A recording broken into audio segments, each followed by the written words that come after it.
Thanks, Jim, and thanks for inviting me. It's an honor to be here.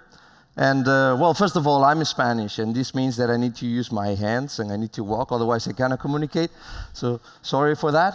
That's the first thing. And yeah, Jim asked me, could you summarize a little bit what happened yesterday? And I was thinking about one sentence that could summarize it all. And that's quite hard, but I was thinking about it, and I think the sentence is, all of them, the audience and the speakers, even Jim, all of them, witches and wizards. That's what I think the sentence is. And this is how we started yesterday, right? We started talking about spirituality and science and control through Anne's presentation, and to connect that with lighting, our craft to do the witchcraft in a way. And it was very interesting, this presentation. Then I believe that our craft started, our profession started in the ancient Greece, like 1,000 years before Christ. I don't know how familiar you are with something called the Eleusinian Mysteries. What happened there is that basically all citizens in the ancient Greece had to go through this experience inside of a cave and seeing amazing things, which we don't know what these are because this was secret, right? But everyone had to go through it. But we know there was light. Of course, it was a cave, so there must be light, and there were sound, and apparently there were drugs as well. And the people were going through an incredible experience that were transformed them completely, right? And Jerome yesterday was, in his presentation, getting us back to the cave in a way, right? And looking at light with this sense of divinity, right? Like looking at the life itself as something different. Not what the light leads, but the light itself has this presence that makes us get mesmerized by it.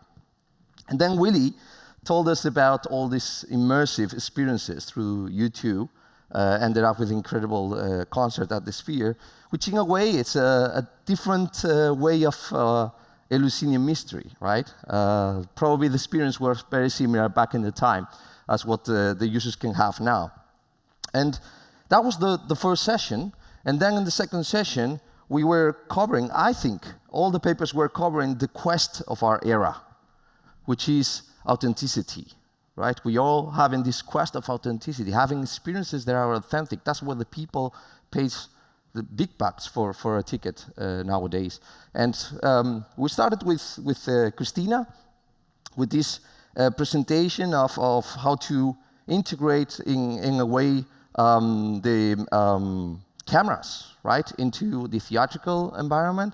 And then we saw it the opposite approach, but still quite similar approach of Nick looking at the cinematic look embedded, put it back in the stage, right, and in theater. It was very, very interesting experiences, and all related to this authenticity of the digital world getting integrated into a real event.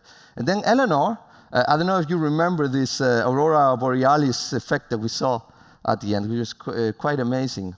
Also show us this relationship, right, between the people that are watching from their homes and the people that are seeing the event in there, and the relationship between these two things. It was very, very interesting, to be honest.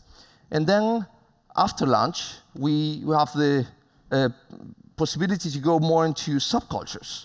I think lighting is also subculture. It's not only our craft, our profession, that's how we look at it, but it's also a subculture that has its own tribe. You know, this concept of culture is made out of segmentation of different subcultures, and Clara connected this with the subculture of fashion, which was very interesting, how this merging of subcultures, and it will happen again and again, and more.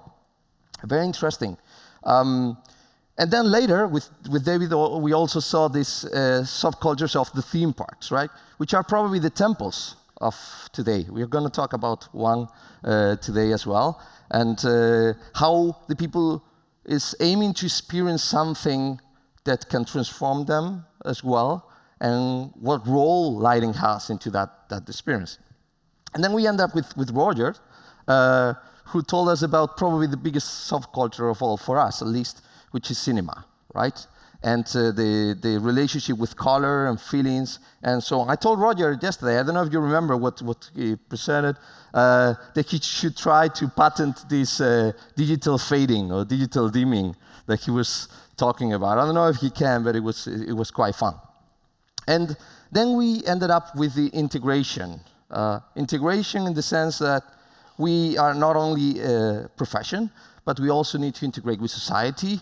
And the wonderful presentation of Ezequiel shows exactly that, right? That we even need to do lighting shows for people that cannot see, right? And lighting shows are not just lighting shows; they are media experiences, even through sound and haptic and technologies and many other things. Wonderful presentation. But we are now out of the cave, right? We just got out of the cave, and what better than Phil to show us that we are out there in the open sky. We can look at the sky and see this marvelous thing. This integration with society, beautiful landscapes that Phil show us, and how we can deal with the two marvelous things, right? What we create with light and what is already there. And we ended up with this integration into the next level, which is, well, now we are out there. Let's go back to the cult. Let's go back to the cathedral. That's what Marco presented. And let's find a way to preserve this legacy that we are all bringing.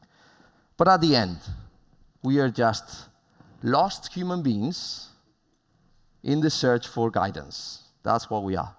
And I think that Dijon, through maybe the work of Safran, it's giving us a little bit of purpose and a little bit of meaning, which is not a small thing. So I encourage you to continue today your journey with the same passion, and especially with this sense of community, which I think is great, between manufacturers and users, designers, everyone getting together and experience the same thing. So please join me to welcome our speakers today.